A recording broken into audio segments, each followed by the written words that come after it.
एक महत्त्वाची बातमी, छत्रपतींना बदनाम करण्याचं षडयंत्र काँग्रेसच्या माध्यमातून सुरू असतं। मंत्री शिवेंद्रराजे भोसले यांनी काँग्रेसवर हा गंभीर आरोप केलाय। काँग्रेसनं छत्रपती शिवराय छत्रपती संभाजीराजांच्या कार्याला महत्त्व दिल्याचंही ते म्हणाले। मंत्री शिवेंद्रराजे भोसले यांनी काँग्रेसवर हा घणाघात केलाय।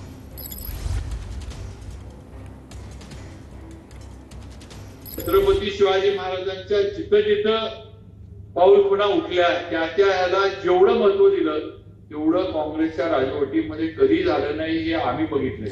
आम्ही सुद्धा काँग्रेसमध्ये होतो, माझे वडील सुद्धा काँग्रेसमध्ये होते, महाराज मंत्री होते, नाना इथं बसले, नानांनी त्यावेळेला जिल्ह्यातल्या, पण कधीही काँग्रेसनं छत्रपती शिवाजी महाराज आणि संभाजी महाराज यांच्या कार्याला कामाला जेवढी ताकद, जेवढं महत्व, जेवढं त्याला लोकांपुढे आणायला पाहिजे होतं तेवढं आणलं नाही। समाजामध्ये तेढ निर्माण करतात मुद्दामून राजकारणासाठी आणि मग दुसऱ्यांनाही करायचे की जातीवादी पक्ष आहे म्हणते, हे खोटारडेपणा जो आहे हा आपण ओळखला पाहिजे। आणि हे सगळं जे काही षडयंत्र आहे की काँग्रेसच्या माध्यमातून छत्रपतींना बदनाम करण्याचं हे चालू असतं, याचा आपण सगळ्यांनी कुठेतरी अभ्यास केला पाहिजे। एकूणच शिवरायांच्या नावावरून सध्या राजकारण चांगलंच रंगलेलं आहे आणि या ठिकाणी शिवेंद्रराजे भोसले यांनी काँग्रेसवर हा गंभीर स्वरूपाचा आरोप केलेला आहे। छत्रपतींना बदनाम करण्याचं हे षडयंत्र काँग्रेसच्या माध्यमातून सुरू असतं असं मंत्री शिवेंद्रराजे भोसले म्हणालेले आहेत। त्यामुळे आता काँग्रेसकडून यावर काय उत्तर येतं हे पाहणं अतिशय महत्त्वाचं असणार आहे। अतिशय गंभीर स्वरूपाचे आरोप त्यांनी केलेले आहेत। यामध्ये त्यांनी म्हटलेलं आहे, काँग्रेसनं छत्रपती शिवराय छत्रपती संभाजीराजांच्या कार्याला महत्त्व दिलेलं नाहीये असं सुद्धा ते म्हणालेले आहेत। शिवाय त्यांना बदनाम करण्याचं षडयंत्र काँग्रेसच्या माध्यमातून नेहमीच सुरू असतं असं सुद्धा शिवेंद्रराजेंनी म्हटलेलं आहे। त्यामुळे काँग्रेसकडून आता याला काय उत्तर दिलं जातं ते पाहणं अतिशय महत्त्वाचं असणार आहे। सध्या छत्रपती शिवाजी महाराज आणि छत्रपती संभाजी महाराज यांच्यावरून राजकीय नेते एकमेकांवर टीका टिप्पणी करतायत, एकमेकांवर दावे प्रतिदावे करण्यामध्ये व्यस्त आहेत। त्यातच आता शिवेंद्रराजे भोसले यांनी हे वक्तव्य केल्यामुळे पुन्हा एकदा चर्चा सुरू झालेली आहे। त्यावर आता काँग्रेस काय उत्तर देणार ते पाहणं अतिशय महत्त्वाचं असणार आहे। अतिशय गंभीर स्वरूपाचा हा आरोप आहे।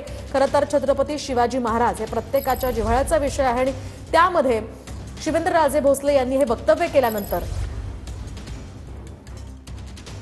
तेही पाहणं तितकंच महत्त्वाचं असणार आहे। एका कार्यक्रमामध्ये त्यांनी हे वक्तव्य केलं होतं। आपण पुन्हा एकदा पाहूयात छत्रपती शिवेंद्रराजे भोसले यांनी नेमकं काय वक्तव्य केलंय काँग्रेस संदर्भात। शिवाजी महाराजांच्या जिथं जिथं पाऊल खुणा उठल्या त्या ह्याला जेवढं महत्व दिलं तेवढं काँग्रेसच्या राजवटीमध्ये कधी झालं नाही हे आम्ही बघितले। आम्ही सुद्धा काँग्रेसमध्ये होतो, माझे वडील सुद्धा काँग्रेसमध्ये होते, महाराज मंत्री होते, नाना इथं बसले, नानांनी त्यावेळेला जिल्ह्यातल्या, पण कधीही काँग्रेसनं छत्रपती शिवाजी महाराज आणि संभाजी महाराज यांच्या कार्याला कामाला जेवढी ताकद, जेवढं महत्व, जेवढं त्याला लोकांपुढे आणायला पाहिजे होतं तेवढं आणलं नाही। समाजामध्ये तेढ निर्माण करतात मुद्दामून राजकारणासाठी आणि मग दुसऱ्यांनाही करायचे की जातीवादी पक्ष आहे म्हणते, हे खोटारडेपणा जो आहे हा आपण ओळखला पाहिजे।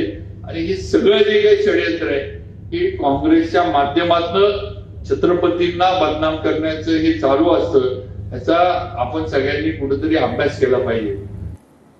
तर आपण पाहिलं या ठिकाणी शिवेंद्रराजे भोसले नेमकं काय म्हणालेले आहेत, यावर आता काँग्रेसकडून काय उत्तर येतं ते पाहणं महत्त्वाचं असणार आहे।